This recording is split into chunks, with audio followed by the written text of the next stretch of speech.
After the success of the NES Classic in 2016 and the SNES Classic in 2017, fans everywhere have been eagerly awaiting the announcement of the 64 Classic Edition for 2018. But when Reggie the Nature Boy Fils-Aimé made it clear that Nintendo has no plans on the horizon of doing any such thing, many people fell into a deep depression, and my karate instructor even went into a self-induced coma with the request of being woken up should a 64 Mini ever become available. So fortunately for my sensei's family, who are still desperately searching for him, Nintendo's definitely gonna make one, even if they haven't really thought about it that much. Now you may be asking yourselves, how can such a random clown ass such as thus be so sure of himself? Well, crack open a carton of horse egg whites, click the subscribe button if you haven't already, and allow me, the future Orange Belt Cameron, to tell you why we'll either get a 64 Classic Edition or I'll rip my own goddamn mustache off.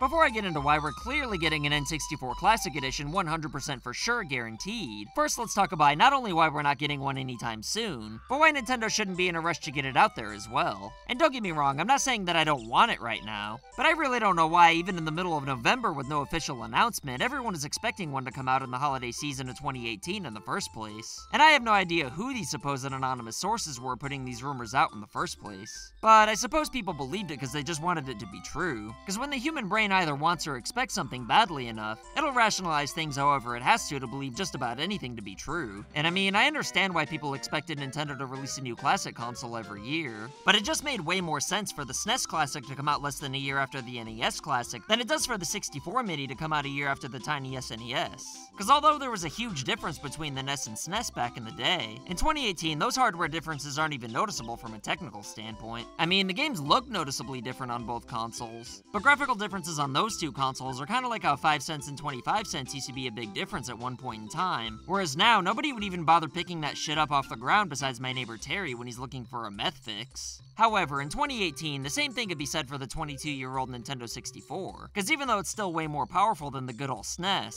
it could probably still run on the same technology as Nintendo's other two classic consoles, which are apparently more powerful than the Wii and 3DS. And since the Wii had 64 games running just fine at launch, I'm sure it wouldn't be all that difficult to make one of these little guys play 64 games. But if you ask my pumpkin ass, the hardware issue has nothing to do with the graphical capabilities and almost everything to do with the controllers, because that's where things get a tad complicated. I mean, sure, they could just recreate 64 controllers. Third parties make bootlegs of them all the time, and Nintendo themselves even remade GameCube controllers. But Super Nintendo controllers are ultra simplistic and probably just as cheap and easy to manufacture as the NES, whereas 64 controllers have way more going on inside. And I don't consider myself to be much of a grease monkey or anything, but I've taken my fair share of Super Nintendo controllers apart and never had a problem at all. But when I changed the analog stick of my sweet-ass Pikachu controller, I had a nervous breakdown trying not to lose all the extra parts inside. Plus, what would a Micro 64 do about the rumble? Do you make everything more expensive and just have it built in? Or do you just say frig the Stone of Agony and ignore rumble altogether, even though it was actually pretty cool?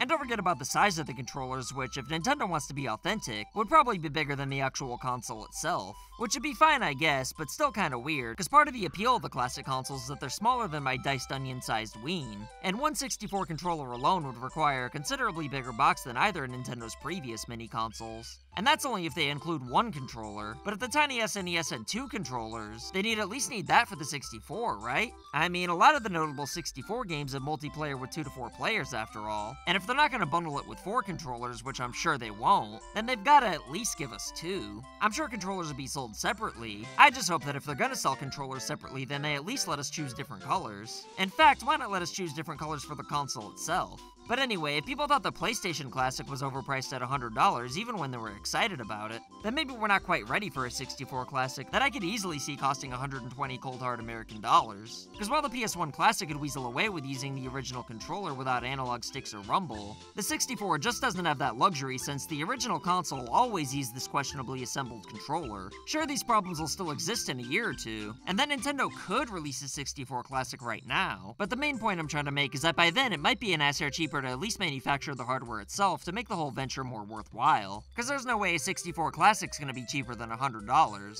Personally, I wouldn't mind paying $120 to ensure we get Rumble for the full experience, but it's probably more likely that Nintendo will want to make it more expensive than the PlayStation Classic. And for $100, I don't see Rumble as a possibility when I'm probably the only person who cares about it anyway. But speaking of the PlayStation Classic, I think Nintendo releasing a 64 Classic to compete with it would be a flat-out bad idea. Don't get me wrong, with the PS1 Mini being as phoned in as it is, I'm sure the inevitable 64 Classic will probably be way better. But to the average person who these consoles are catered towards in the first place that don't do research before making impulse buys, these two consoles would definitely be in competition with each other, especially in December. Not to mention there's the 3DS, but also Nintendo's top priority, which is of course the Switch. And I know it's marketed towards a different demographic altogether, not to mention that a 64 Classic in 2018 would also be competing with the NES and SNES minis as well, which are also catered towards the same impulse shoppers. Plus, aside from the impulse shoppers, and even though the classic consoles are making a lot of money, Nintendo's top priority is still the Switch after all. And you know, the 3DS is still around too. And I know the 3DS and Switch appeal to a whole different demographic altogether, even if Nintendo's not aware of it. The 64 Classic's still something that they'd have to produce. And I know Nintendo likes making money, and that the 64 Classic would sell out the ass, but with the NES and SNES minis still selling rather well, it really doesn't make a whole lot of sense to oversaturate the market with another Classic Edition, especially when, as we've established earlier, it'd be somewhat complicated and costly to create.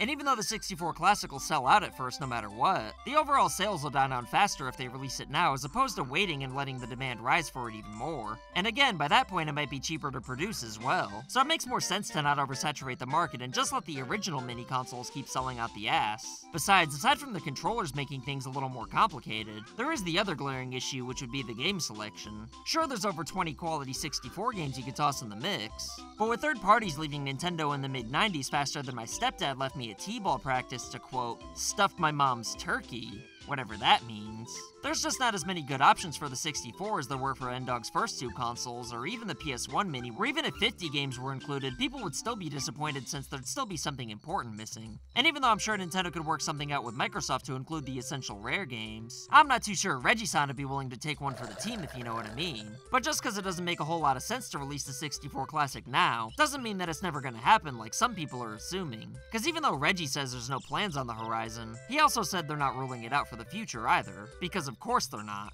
And even though he's completely out of his mind if he believes that the Switch's online service offering NES games is a good compromise, Nintendo's a company that loves money. In fact, they love it so much that they'll even sue a married couple for $12 million for distributing CDI-ROMs. And as we all know, the 64 Classic will make an assload of money for Nintendo. But even though Nintendo's doing great right now with two classic consoles, a Switch, and even the 3DS, and as we all know, a 64 Classic can make an assload of money for Nintendo, so of course they're eventually gonna make it. Just not in the near future. But even though Nintendo is doing great right now with two classic consoles, a Switch, and even 3DS, their momentum's eventually gonna slow down at some point. And I don't know whether it'll be next year or even the year after that. But sooner or later, Nintendo's gonna have a period of time before major releases where they're gonna need something to fill the gaps. And since they're clearly capable of making a 64 Mini which would be 100% guaranteed to be profitable, somebody will suggest it to Nintendo's president Jaku Amano, to which he'll respond positively. But in the meantime, Nintendo only has so many classic consoles they could even make, so it's not a bad idea to save them for a rainy day. But even if we get a Game Boy Classic before the 64, which I totally think we should by the way as long as it came in multiple colors with an HDMI cable, there's just no way that we're not getting a Nintendo 64 Classic Edition at some point in time. I just hope that it has the Rumble feature and that it's still easily hackable so that the game selection won't matter anyway. But if you're watching this video after the end of time and we never got a 64 Classic Edition, then feel free to time travel and let me know in the comments below so I can keep my promise and rip my own goddamn mustache off.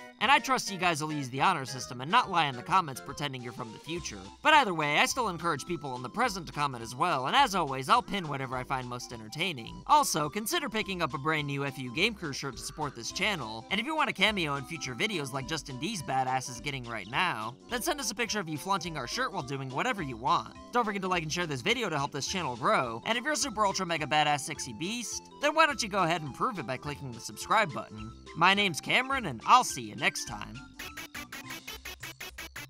So I want to say thank you to your loyalty, thank you for your support.